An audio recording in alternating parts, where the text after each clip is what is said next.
Hello and welcome to my Victober to be read list for this coming October.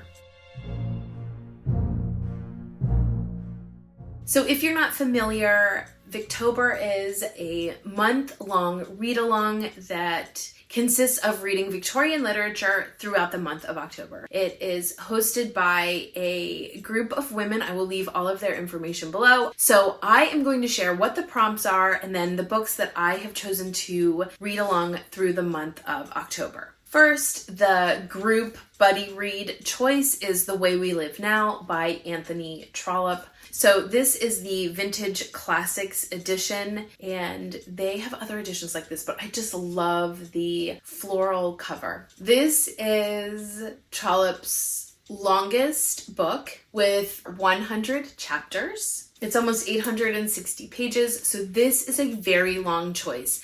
They have a reading guide. You're basically reading around 3 to 4 chapters to be able to get through this in time to finish it for the month of October. This is a condemnation, I think, of greed and financial catastrophes that were happening around the time that Anthony Trollope wrote this book. I'm hoping that I can keep up with the reading schedule in and amongst the other things that I want to read this month. So the first prompt is to find a book that is written in first person. And I have been wanting to read Phantastes by George MacDonald for years. So I read Surprised by Joy, which is C.S. Lewis's biography, and he mentions in it that this was a formative book for him. I've also heard that it's not the easiest book to read, that a lot of people hear that and they get excited and they go to read it and then they bail.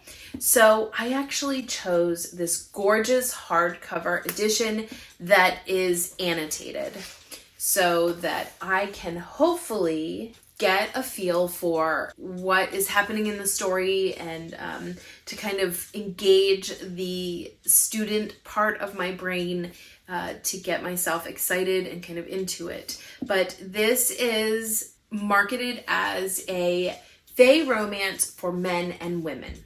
It is fantasy literature. It's obviously pre-Tolkien, which is kind of its own genre of fantasy, and it's known as being slim but befuddling. So this is obviously not a slim edition because it's annotated, but I really looked through the prompts to see where I could fit this in. And the first person narrative perspective is how I will be able to read this. And so these are the two that I want to be sure that I get through in October. So next, another one that I want to read is The Woman in White by Wilkie Collins. And fortunately, this fits perfectly with the stranger prompt. This is the story of Walter Hartwright, who comes across a woman who is a stranger or an outsider who needs help, and he gets very passionate about being able to help her. I love that Wilkie Collins chose the name Hartwright.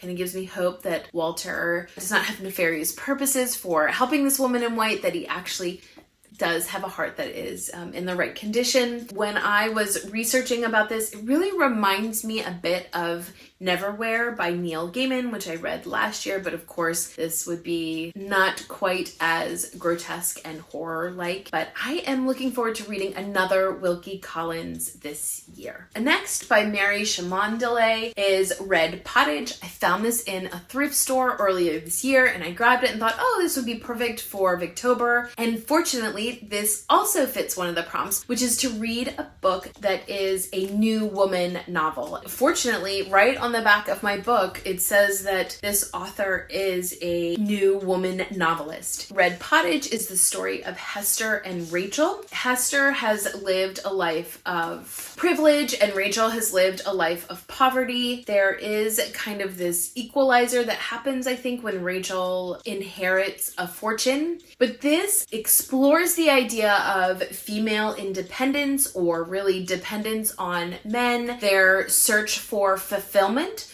within social norms. It just seems to also explore the idea of career for women. So I'm excited to kind of dive into Hester and Rachel and see how the new woman theme is played out in a Victorian novel. Another prompt was class structure and how class plays a role in a novel. So I decided to choose something slim because I do have a lot of hefty choices for Victober. This is Silas Marner by George Eliot. It is slim, but it's also pretty tiny print. This book has beautiful imagery in it as well. This is the story of betrayal and treachery, and the main character is a lower class weaver who is accused of this terrible crime and has to live in a society who thinks that he has done something really awful, when in fact we are led to believe that maybe he hasn't actually been the perpetrator of this crime.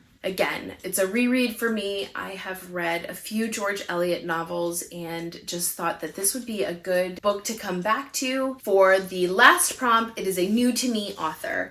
And actually for a few of these, like read Pottage and also actually Anthony Trollope, those are new to me authors. But Kate Howe is hosting an 1860s book club. I was so close with Phantastes, I think just 1 year off, but I did want to follow the rules, which is basically finding a Victorian novel that was published from 1860 to 1869. And so I paired that with a new to me author who is Charlotte Yonge. I've heard a lot about Charlotte Yonge, specifically with the Heir of Redcliffe novel, which is, I think, the one that she is most well known for and that is the most beloved. But I chose The Stokesley Secret by Charlotte Yonge, and it was published in, I think, 1861. It's just seems like kind of this exposition on the life of a widow and her children. It starts out with a really great line, "How can a pig pay the rent?" Which I think that's intriguing, and it's also slim, so that is something else that I'm looking for because I do want to participate in this 1860s book club in addition to reading all of the other choices that I've mentioned. And so I thought finding something that was slim but also fit all of the other parameters would be the best bet. I am very excited about Victober. I will be sure to leave all of the information below so that you can watch all of the videos where the team has shared their suggestions for their prompts. There's just a lot of support and community around this event. Please let me know down below. Feel free to leave your video links if you've got videos that you've done sharing your Victober to be read lists. Thanks so much for watching, and until next time.